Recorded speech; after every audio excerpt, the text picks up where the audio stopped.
Whenever we talk about container orchestration, we always talk about Kubernetes, which is a very powerful container orchestration tool.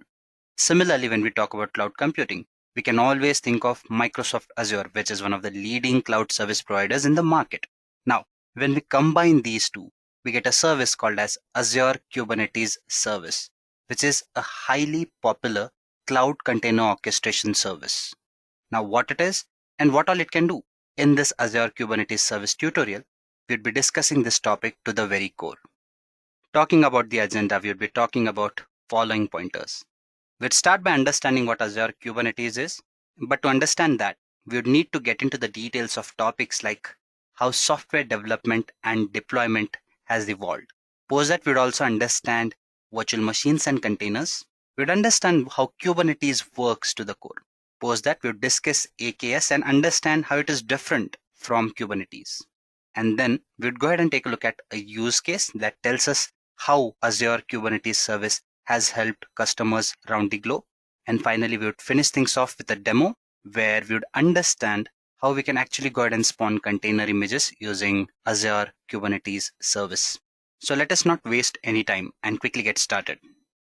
So first and foremost, let's try and understand what Azure Kubernetes Service is. Now, I'm not going to get into the details of this service right away, but just to give you an introduction, Azure Kubernetes Service is a fully managed container management service. It is provided by Microsoft Azure, obviously, which is a very popular cloud service provider. And recent stats also state that it is one of the leading public cloud service providers in the market. So when you talk about Azure Kubernetes, it is basically managed by Microsoft Azure. What it does is it offers serverless continuous integration and deployment experience. Now, what does that mean? What we can do with it? We'll discuss all those things as we get into the details of Azure Kubernetes Service. For now, we need to understand quite a few other concepts before we get to that point. But to summarize a few of its benefits, what Azure Kubernetes Service does is, what it offers is end-to-end deployment, scalability, and availability. Now, how do these things work? We'll discuss that. But before that, let's try and understand what evolution of software development and deployment is and how it has evolved with time, right?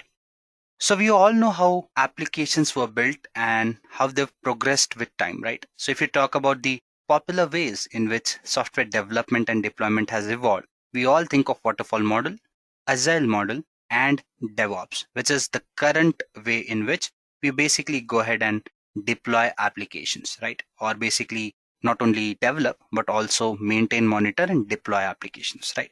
So let's try and understand all of these one by one. Let's see how they evolve with time. So when you talk about waterfall model, agile model, or DevOps, they all have these three things, which basically sets them apart, right? The application architecture, be it their deployment or packaging. And finally, the application infrastructure that we can think of. Now, when you talk about the application architecture, the first one, that is your waterfall model, is known for its monolithic architectures, right? Something that we came away from. If you talk about current generation, we are more into the microservices model that is handled by a DevOps, right? So when you talk about waterfall, we had monolithic applications. That means everything was inside a single application. Your servers, right? Your applications, be it your management tools and stuff like that, everything was inside a single application. And these kind of architectures were called as monolithic architectures. Now, with time, we had agile model where we had multi-tier applications where some of your applications or some of the functionalities of your applications were handed over to some other domain or to some other tier, right? And hence we had multiple tiers. Say, for example, you would have your application tier in one place and you'd have your basically your database tier in other place, right? Something like that. And when you talk about DevOps, they took this functionality to a further classified, I would say, architecture where we had microservices or granular parts of your application that could function independently. Now, why do we need these kind of changes, right? Why did we not opt for monolithic applications? Now, when you talk about monolithic applications, these were bulky and these were very rigid, not easy to basically go ahead and modify. If you had to change the entire thing. When you talk about Agile, it gave you more flexibility. How? We had multi-tiers, right? So if one of the tiers is not functioning, right? So we could actually go ahead and work on that tier. and it would not affect the remaining functionality. But when you talk about DevOps, or when you talk about microservices in particular, it basically breaks down your application into granular chunks where each of these applications performs as a whole, but you can think of them as an individual part, which you can basically go ahead and function or operate on individually, and also ensure that you can basically make changes to these individual parts individually without affecting the functioning of the entire application. Now, when we talk about deployment and packaging, we have different ways in which these applications are hosted, right? Or in which these different ways of software development and deployment work, right? So when you talk about deployment packaging, your waterfall model supported or supports your physical servers, right? You have a physical server. Similarly, when you talk about your DevOps, or rather we have Agile first. So when you talk about Agile, you had your virtual servers.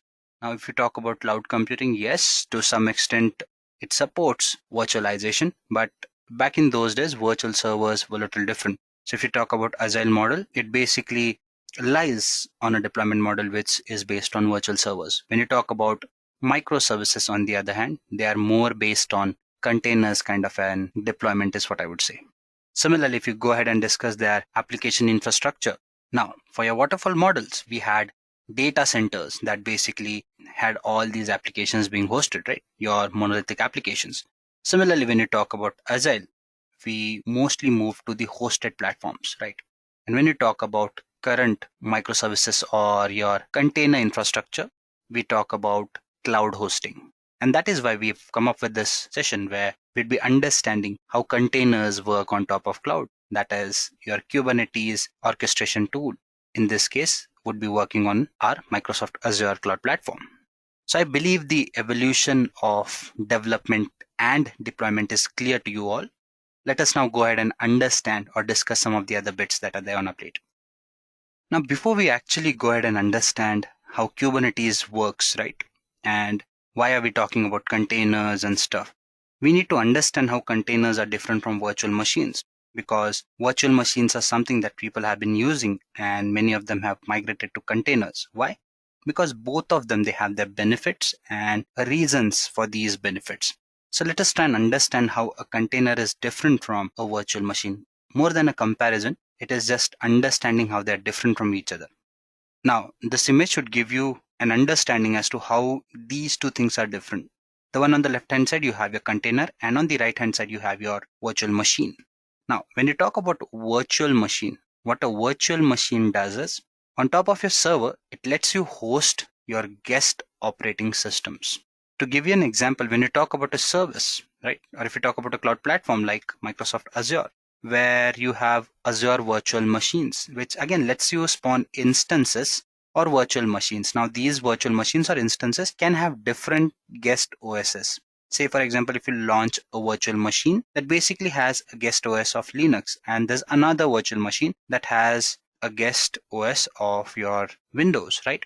So we are talking about two different virtual machines or entities which function on the same server, but they have different operating systems. That means if I want an application to run in Windows, I can do that using my VM, that is Windows in nature. And similarly, if I want something to run on top of Linux, I can use the virtual machine that is Linux in nature, right? So that is what virtual machines offer you, okay? But there's a catch here. When you talk about a virtual machine, you're talking about a server, right? On top of that server, you'd be having your host operating system on which you'd be running a hypervisor. Now, this is more of a middleware, okay? Or a service that supports all the applications that are there on top of it, including the operating system, the guest operating system that we are talking about. Now, here, the problem is, as you can see, the virtual machines that you see on the left-hand side, right? They'll have separate guest OSs, they'll have their bins, and then on top of that, they'll be having the applications that are running. Now, what is the disadvantage here? Here, what happens is, each time you have a virtual machine that is operating, we need to ensure that there's a guest OS there. So there's a dependency on this. And what this does is, it makes it difficult for you to basically break this virtual machine from the existing infrastructure or architecture and make it run somewhere else, right? because this is a complicated process. But when you talk about your containers, this is where the difference lies. Say, for example, I'll be having a Docker engine in this case, right? It can be anything. I mean, when you talk about Docker engine, it is a type of tool that provides you containers. Okay. So supports container spawning for you in simple words. There are other container tools as well. We are not here to discuss Docker, but Docker is one of the most popular container tools. That is why you see Docker here. So think of it as your container image, what you see there in the left-hand side. So you can see that there's a server host, you have your hypervisor, you have your guest OS. So guest OS here is common, right? So when you have a guest OS here, what that means is all the containers that would be running on top of it would be running on the same guest OS. So you do not have a dependency where basically you have to ensure that all the guest OS requirements are also there in your container. So your container is more independent of the operating system, right? The only concern here though is in case of containers, you have to ensure that if you have one hypervisor or one Docker engine that is running for you, right? In that Docker engine where there's a single guest OS, in that case, you'll be running all your containers that are supported by that guest OS, right?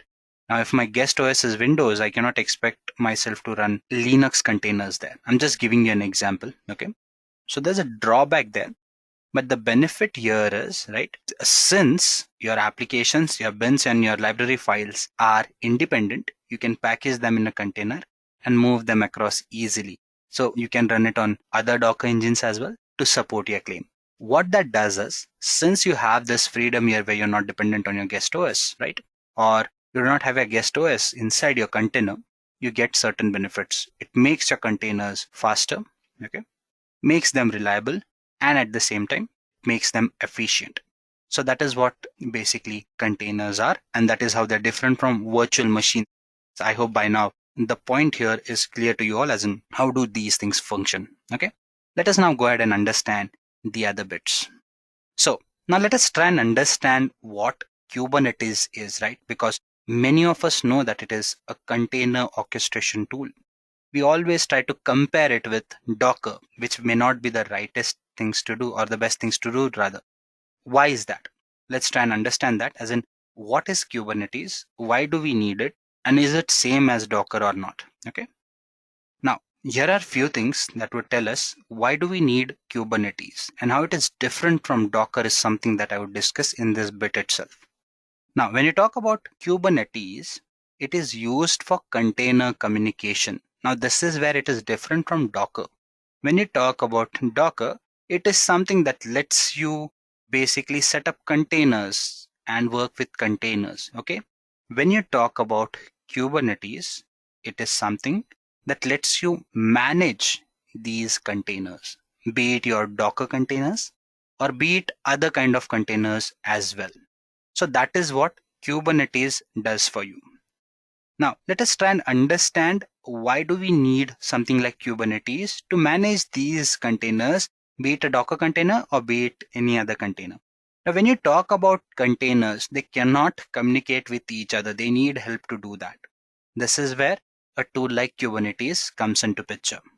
Apart from that, if you go ahead, what containers do is they basically can be deployed as applications, right? As individual applications. But since it is easier to deploy these applications thanks to containers, you cannot just go ahead and deploy applications the way it suits you. You cannot just go ahead and deploy your containers the way it suits you, right?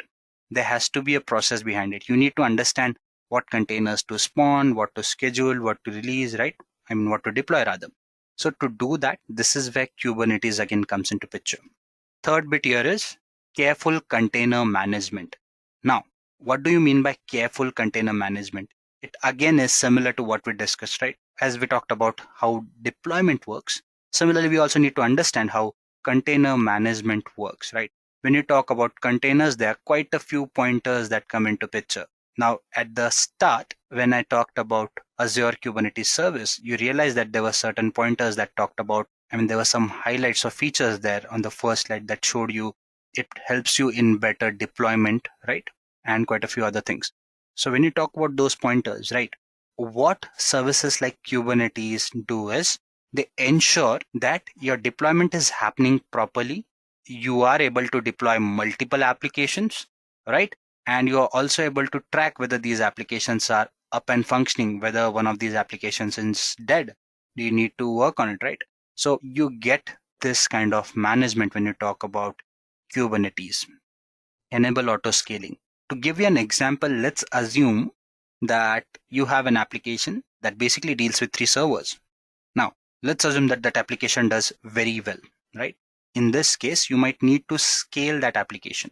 Is it easier just to go ahead and scale these applications? No, right? Because there could be a possibility that now you have to manage not just 3 servers, but you're required to manage like 100 servers. In that case, using a tool or using an orchestration tool rather like Kubernetes would help you ensure that all your containers running in different 100 servers on top of these different 100 servers are functioning properly. So this is where auto scaling comes into picture. What Kubernetes does is it gives you an ability to auto scale your applications in situations where manual intervention is not needed. And that is what Kubernetes does for you. So these are some of the reasons why Kubernetes came into picture. So yes, we had containers, but these were some of the drawbacks that containers had. And this is what something like Kubernetes lets you do. Okay, let us now go ahead and understand what is Kubernetes, right? So I've already explained what Kubernetes is. There's not a lot of different pointers that have left to be explained. So if you talk about Kubernetes, right, it is an open source container management tool which automates container deployment, container descaling, and container load balancing. So all the activities that we discussed, right, be it managing multiple servers, ensuring that all the containers are working together, right, they're able to communicate with each other. So basically all the container management, it happens, all the orchestration, it happens using your Kubernetes, and that is what it does. Okay. What is one of the benefits it offers? It works brilliantly with all cloud vendors, be it your public, hybrid, or on-premise. Okay. And one of those popular cloud platforms, as I've mentioned, is Microsoft Azure, which we'll be discussing as we move further. So what do you need to know more about Kubernetes? Now, these are some of the facts, right? I mean, some of the things that might intrigue you. I'm not very sure about that. But if you talk about Kubernetes, it was developed by Google. Okay. So Google, as we know, brings in a big customer base, a big audience, right? A big community to discuss. And that is why this in itself is a big thing. Why? Because when you talk about something like Kubernetes, it is going to have a huge community. And that would mean that there's huge support, huge documentation for you to work with. It was developed using a programming language called as Golang, and it entirely was built using it. Apart from that, to summarize what Kubernetes is, you can think of it as a number of containers that can be put into one logical unit so that you can simplify the process of managing these containers and how they work. Okay, so this is what Kubernetes is in a nutshell. Let's try and understand how the architecture of Kubernetes works and what are the components that you should know about Kubernetes. So this is what the basic architecture of Kubernetes looks like. Okay, so you have your APIs, you have your Kubernetes master, you have your image registry, then you have your nodes, which basically are nothing but your applications. So let's try and understand these one by one, as in how do these function. Okay, so when you talk about the APIs, the CLI, and the UI, right, the first thing that you need to do is you need to set up a Kubernetes cluster, right? So when you talk about a Kubernetes cluster, a cluster would be nothing but your central management point using which you'll be managing all your applications or your different containers that host your applications, right? So first what you do is you create this cluster, something that you can do by using your CLI, right? And then you can interact, or others can also interact with your cluster by using an API server. Okay, so your API server is nothing but that basically ensures the authentication and the identification of the people or the resources interacting with your Kubernetes master or with your Kubernetes cluster. Okay, now if you talk about Kubernetes cluster to start with, your Kubernetes cluster, here what you can see is you have your Kubernetes master, right? Kubernetes master is something that basically manages your containers. And what you see on the left hand side, the nodes and stuff, right? This is nothing but your worker nodes. Now this is where you will be having your applications that are actually running. So your worker nodes would be implementing or running your applications. Your Kubernetes master, on the other hand, would basically be managing these applications and telling you how to basically run these applications on top of it. To understand this better, let's go ahead and take a look at this diagram that you have. Okay, so what you see here is you see a Kubernetes master, right? And inside this Kubernetes master, there are quite a few other things as well. We'll discuss those. But what you see on the screen are some key components that you need to know. Okay, so inside your Kubernetes master, you'd be having two important pointers, that is your replication controller and your service. Okay, so when you talk about a replication controller, it is nothing but a resource that is owned by your master, that is your Kubernetes master, right? What it does is it ensures that the requested number of pods are running on nodes always. Okay, so your replication controller is something that controls the functioning, not controls, it basically tells your worker nodes that keep the nodes or the pods running. Now, what are the pods and what do they do? We'll discuss that. Do not worry about that. It's not very complicated, but that is what your replication controller does. Apart from that, you have your service, which is nothing but, again, an object on your master node, right? Or your Kubernetes master rather, that provides load balancing across replicated groups of pods. Now, let me try and make sense for these two terms by first explaining what are your nodes, what are your pods, right? So when you talk about your nodes, these are nothing but your worker nodes, which would be holding your application. Now, in this case, your node can hold more than one application. What we do is we basically classify our worker nodes into pods. Now, pods are sub-entities, right? These are logical collections of the containers which need to interact with each other for the applications to keep running, okay? And inside these pods, you basically have your containers. So that is what the infrastructure looks like. You'll be having pods and which would be holding a logical set of containers that probably result in a particular kind of application, right? And you can have multiple such pods. What you see here is you see Docker. So what it tells you is the worker node is nothing but a container, right? So it can be other container tool as well, need not be Docker. But again, as I've mentioned, Docker is a popular tool, so you see it here. So what you see here is basically a Docker container, right? Which has multiple pods, and these multiple pods are basically responsible for running your application. And who controls all these applications? Your Kubernetes master. So assume a situation where you need to scale up a particular virtual machine, not a virtual machine, in this case, a particular node. So how do you do that? To do that, you basically have something like a load balancer, which helps you balance your load, right? Either distributed, or in case if you need scaling, it helps you scale your applications as well, right? And then you have your replication controller that basically ensures, right, your application is running. So what your replication controller does is it tells your node that this application has to run, okay? And who makes it run? There's something called as kubelet. Now inside every node, there would be another entity called as kubelet. That kubelet is responsible for running your application. So this is how your Kubernetes architecture looks like, and this is how it functions. Now, we've understood what Kubernetes is, how it works, right? Let us now go ahead and understand Azure Kubernetes Service. Now, to give you a brief about Azure Kubernetes Service, as I've already mentioned, it is a Kubernetes service that is hosted on the Azure Cloud Platform. Okay, so let me just go back to the slide one and explain that again so that we can go ahead and understand how working of Azure Kubernetes happens. So we've already seen this slide, right? What is Azure Kubernetes Service, but now it would make a lot more sense for you. Okay, so what can happen or what Azure Kubernetes Service offers to you. Now, if you talk about Azure to start with, it is a popular cloud service provider. What that means is with Azure Kubernetes or with Microsoft Azure, you can basically have various services that help you in software development, planning, management, right? Be it your administrative practices, development practices, or architectural practices related to a software. All these things can be hosted on a public server in this case, which again can be your Microsoft Azure Cloud.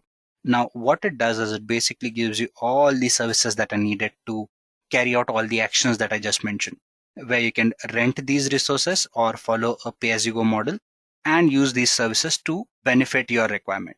Okay. Now, when you talk about a platform like Microsoft Azure, which again is a cloud platform, as I've just mentioned, the possibility of dealing with applications are plenty, or the possibilities rather are plenty. So you can do so many things. So what that does is that gives developers or application owners options to work with these applications in numerous ways. Okay. It simplifies their complications, right? Since if you're talking about a platform like Microsoft Azure, it helps you basically orchestrate quite a lot of activities, be it managing your servers, infrastructure, right? Be it basically load balancing, be it auto scaling, all these things can be controlled by using the cloud platform. So what that does is that gives developers this added benefit, okay, or the application owners this added benefit. And that is why what these cloud platforms are doing these days is they are encroaching or basically covering different domains, be it your big data, DevOps, analytics, right? All these things are or can be implemented using these cloud platforms, because when you talk about these cloud platforms, they're already owning various markets of software development and application hosting. Okay. So that is why having something like Kubernetes work on top of Azure is a benefit. Why? Because some of the complications that you'd find difficult to implement using Kubernetes can be controlled by using Microsoft Azure. And that is why you have these added benefits, be it your end-to-end deployment, be it your availability or scalability. If you talk about some of the benefits that it actually offers, what it does is you pay only for the nodes that you use. That means last time I checked, Microsoft Azure did not charge you for your master node. You only get charged for your worker nodes that you use. Okay. Your cluster upgrades are easier, so you do not have to worry about the patching part and stuff like that. Integration with various Azure and other tools and services becomes easier. Not just that, what you can also do is you can actually go ahead and enforce various rules that are under Azure policy across multiple clusters to have uniformity if you need to, right? What you can also do is you can scale Kubernetes and other nodes using autoscaler that Microsoft Azure supports. And you can even expand your scale even greater by scheduling your containers on Azure containers. So that is what Microsoft Azure Kubernetes Service provides you with. Okay. Let us now move further in this Azure Kubernetes Service tutorial video, and let's try and understand some of the other important pointers, like how does the architecture of Azure Kubernetes Services works.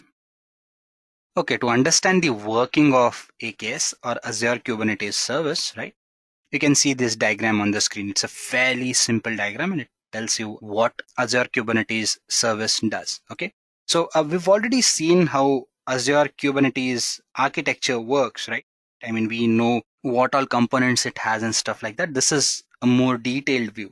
So what you'll have is you'll have again a Kubernetes master node or cluster is what you can call it. Okay, so in this master node, the functionality would be same. It would be controlling how the deployment and how the management of your containers work.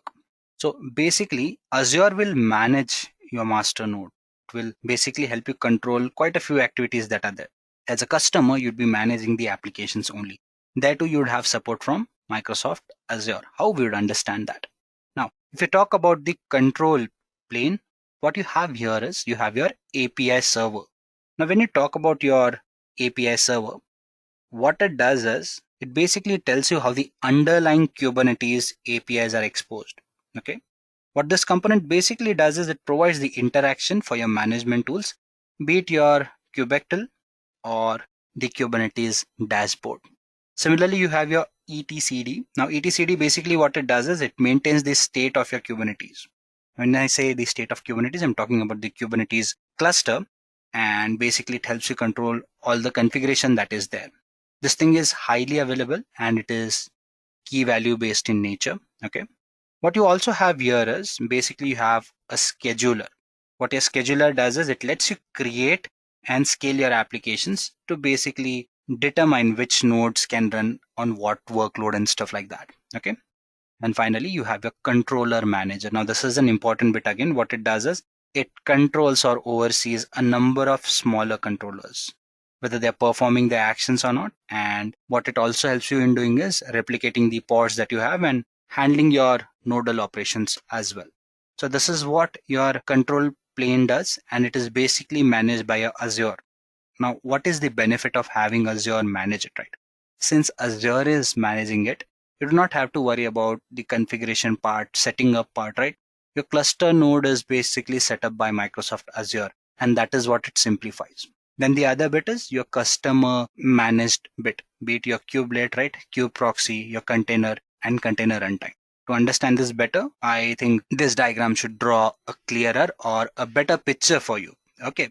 So basically, when you talk about your customer part, now there are quite a few things that you need to know. I've mentioned kubelet, which basically lets you run your pods, right? Your pods are run by your kubelet. That is what your kubelet does. Okay. There are other things as well that you need to know here. You have your Azure Virtual Network Interface. Now, it is something that takes care of all the interface requirements that you might otherwise have. Okay. And similarly, you have your kube proxy, right? Kube proxy again works together with your virtual network interface, right? Or basically your Azure virtual network and tells you what needs to be done. Okay. Now, all these things, they reside on a virtual machine again. So we've discussed all the differences and benefits of it. So what Azure does is it basically launches a virtual machine for you, on top of which your containers would reside. Okay. So when you talk about these containers again, these are nothing but your applications that are running for you. Okay. And these are the services that would help you actually implement or control all these applications that are there. You can actually go ahead and scale up your virtual machines to meet the requirements of your application in different ways. So this is how the working of AKS is. I mean, this is how the master node works, and this is how your basically customer node or your worker nodes work when you talk about AKS. We'll see these as we get into the demo part. But before that, let's go ahead and understand a use case or see a use case as to how vehicle safety with AKS is supported. Now, when we say vehicle safety, we are talking about a use case that was set forth by Bosch. Okay, Bosch, as we all know, is a very popular company which has numerous thousands of employees working across the globe for meeting different technological needs of the world. Okay, in this particular use case, what they thought of was the amount of accidents that happen due to wrong way driving. Okay, and what they thought was, could we find a solution that could basically help us overcome this bit of problem? Okay, so what were the problems that they were facing, right? When you talk about wrong way driving problems, right?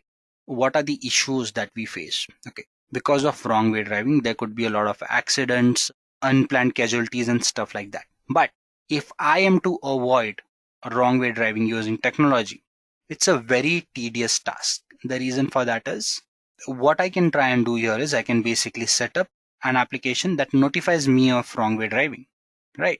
But then for that to happen, I have to have a lot of data that is in real time. And when I'm driving, my only way of fetching data is by using cell phones and GPS, right?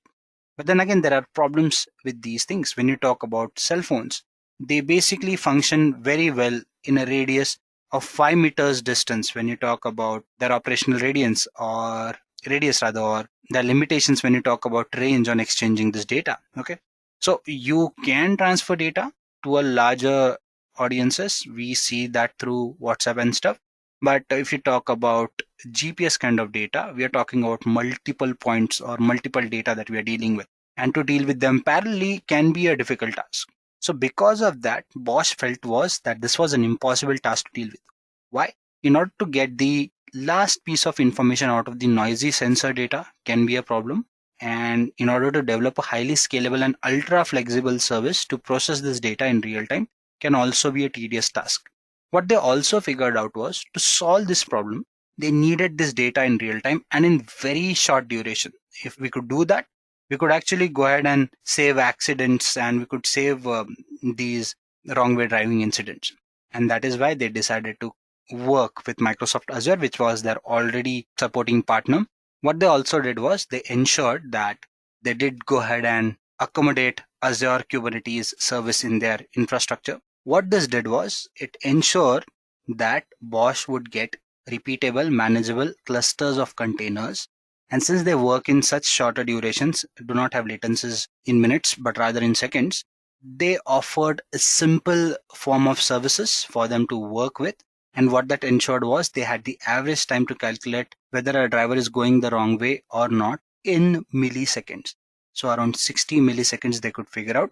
That is around a second where they could figure out whether a driver was in the wrong way or not. And that is what basically your Azure Kubernetes service enabled them to do. Their major problem, that is they had the time constraint, that is something it helped them solve.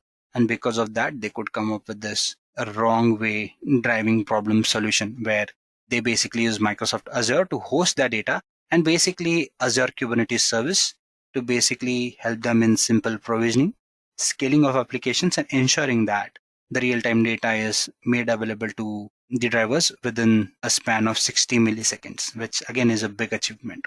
So that is what AKS or Azure Kubernetes Service had to offer. If you go to Microsoft Azure's website, there's so many good use cases that talk about AKS. So you might want to go ahead and take a look at that as well. As far as the session goes, we'd go ahead and take a look at the demo and understand how we can actually go ahead and set up an Azure Kubernetes cluster and a lot more. Okay, so guys, let's go ahead and get into the demo part now. This is how the Azure portal looks like. Okay, I've signed into the Azure portal. Now for people who are new to Microsoft Azure, what Microsoft Azure does is it gives you an Azure portal where you can implement all the cloud related activities that concern Microsoft Azure. Okay, so if you want to practice from scratch, it also offers a free tier account where you have a number of services available free of cost. Okay, or rather, in case of Azure, it works differently. For AWS, you have those free services. With Azure, you have this $200 of credit that it gives you. So you can spend those $200 on creating resources for 11 months duration. Post that, those will expire. So if you do not have an account, you can just go ahead and create a free tier account, fill in the details, right? And you should have this free Azure portal for your usage. Okay. In my case, this is a paid account. This is the company's account. So it's called as pay as you go in my case. In your case, it would be a free tier account. But the functionality would be similar for you as well. The only thing is with the paid account, you have more services available to you. And even the larger instances is something that you can actually go ahead and spawn and use because you're paying for those, right? Under free tier, you don't have to worry about paying for them, right? So there are certain restrictions and limits there. So do go ahead and register to Microsoft Azure's portal. Okay. Now coming back to the demo part, what we are going to do now is we are going to create a Kubernetes cluster.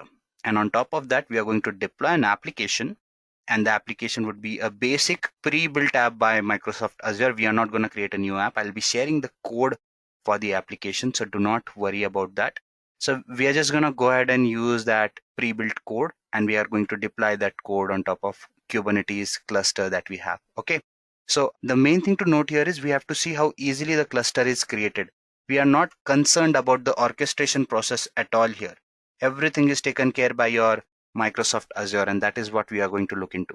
So let's not waste any time. Just quickly go ahead and get an instance in place, rather a cluster in place. Okay. So to do that, we are going to click on this icon and say create a resource.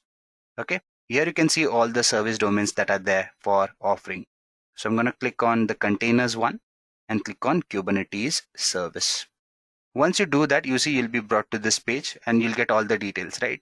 AKS manages your hosted Kubernetes environment, making it quick and easy for you to manage containerized applications. The main point is without having to container orchestrate or have any expertise in that. Okay. It eliminates the burden of ongoing operations and maintaining, provisioning, upgrading, scaling your resources rather, which happens on demand here. So you don't have to worry about those things. So let's just go ahead and create a resource group. So for people who do not know what resource groups are, resource group is nothing but you can think of it as a small container or a folder where you put forth all the necessary things that are important for your resource to work. Now, in this case, our resource is Kubernetes. So quite a few other nitty-gritties related to it would be in the resource group. Okay. So let's just go ahead and create one. So I'm going to click on create new. Let's just say we have RG for demo. I'm going to give a simple name so that I can remember that. Okay, so I'm gonna say okay. I'm gonna create a cluster. I'm gonna call it cube cluster. Okay, this is enough. So cube, let's call it cube cluster. Okay, and this is in place. Where do I want it? If you're using a pay-as-you-go model, there won't be any restrictions here. If you're using free tier, there might be some. Okay, so just select any region that you want to do. I'm gonna randomly select a region now. What region it should be? My region would be, okay, let's pick this one. And it would ask me how many nodes do you want to create. Let's create one. Since it's a very simple demo, we do not need more nodes. Okay, we've discussed what nodes are, right? So that is what we are doing. We are creating a node here where our application would run basically. So I'm gonna say review, or let's just go ahead and see if we have all the settings. Node pools, authentication, you have two options, whether you want your server or rather your cloud platform to manage your identity pools and basically create resources accordingly. You can do that, or you can select a service principal, which is an older way to do it, where you use an Azure Active Directory to do that. So there's no rule here. You can go for this one as well. I'm just going to do this just because I've thought of showing it to you. I selected that. It does not hold a lot of impact on our demo. Okay, just gonna say create and review. Okay, so for creating this thing, now it will review all the requirements. If the requirements are in place, what it will do is it will just go ahead and create your cluster and put everything in place. Okay, so it says, do you want to create it now? I'll say yes, create. Okay, let's just refresh and see whether our application is done. It's still deploying. Let's wait for this deployment to get in place, and once it's done, we'll just go ahead and get these things in place. After this, the process is very simple. Okay, we are gonna just go ahead and put in certain set of commands and our job would be done. So you don't have to wait for too long post that. Okay, let's just refresh it again and see whether it's in place. Normally it takes a couple of minutes, so could take longer, right? But it's a very easy deployment process. So let me give you an idea as in what happens when you say that the deployment is happening. So first, your Kubernetes will actually go ahead and launch a Linux instance to start. Okay, so once the Linux instance is in place, that is when we'll actually go ahead and put forth all our resources on top of it. In that Linux instance, we'll set up a cluster, right? All the nitty-gritties that we need, and on top of that cluster, our application would start working.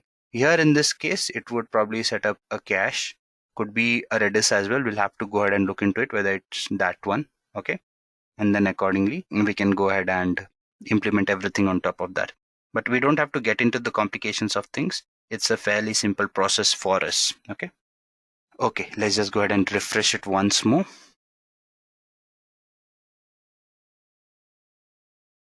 Okay, it's done. Your deployment has been complete is what it says. That means we are good to go ahead and use our resource. You can do other things as well on top of it. It is suggesting what all you can do. Okay, so we are going to do one of these things. Do not worry. So just go to the resource in our case.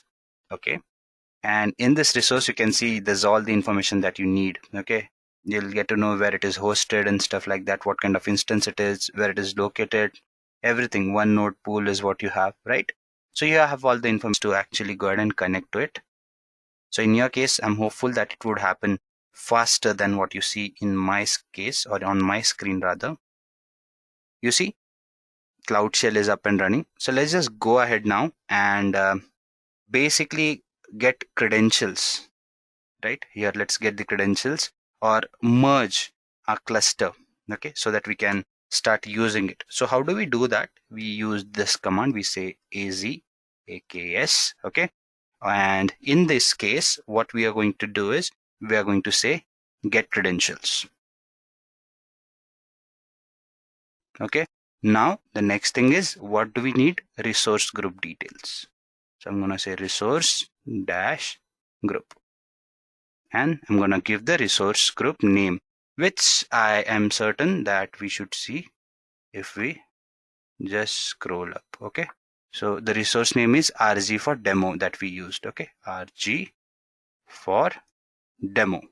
And what we also need is we need the name of the cluster, and in that case it is cube cluster. So you can do it vice versa as well. You don't have to go this order. You can start by giving in the details for your cluster and then the detail for your resource group. I'm just going to hit the enter button now. Merged kube cluster as a current context in this path is what it says. Okay. Now let's just go ahead and get the details for the node. In this case, we know there's only one node, but you could be working on multiple nodes, right? So in that case, you have to use this command. You say 𝐶TL. Now it is basically a client-side interactive tool for interacting with your Kubernetes. Okay, so that is what 𝐶TL is all about. Okay, and you say get nodes. If there are multiple nodes, it will give you multiple nodes. If there's only one node, it will give you only one node. So there you go. You can see that there's one node that we have with us. Okay, we have all the details. It's been running for 5 minutes, it says, right? Because that is when we started the node. Okay, now the next thing is we are gonna go ahead and select the YAML file where we've actually put forth the details for our application, right? So how do we do that? For that, we are going to go ahead and use this command. Okay, nano, okay, space Azure. The name of the application is, or the application rather, is related to voting. So that is why I'm going to use this name, and I'm going to say .yaml. Okay. Okay. So guys, I've already pasted a piece of code here because I tried implementing this demo before. So you'll see that there's code here. Okay. So in this case, what we are going to do is we are going to remove this code just to be safe. I'm going to just paste the code again. So basically, this is where you'll have all the details. What is the API that is being used? What is the container port, right? What is the memory that you are using? What call are you making, right? All those details are here. Do not worry, I'll share the link to this piece of code in the description. If not, you can just look for Azure demos or getting started with Azure on your browser and you'll find this piece of code. It's available everywhere. You'll get this code on GitHub as well. I do not own this code, so I will not take any right in saying that this is something that I've created. It is a code that has been used and it is somebody else's work. Okay. So you may check out online the details. I'll also pass in the details in the description. Okay. So everything is removed now. I'm just going to go ahead and paste my piece of code here. Okay. I'm going to say paste, and all the same code is again here with us. Okay. Now, how do I go ahead with it? In this case, I'm gonna say justify, cut, uncut. Do I want to replace? I'm just gonna say exit for now. So it's Control X in my case. And I'm gonna say no, we'll discard the changes. So we'll say yes. So Y. That means it will save my code. Okay. I'm gonna hit enter now. So it will take me back to my cluster. Okay.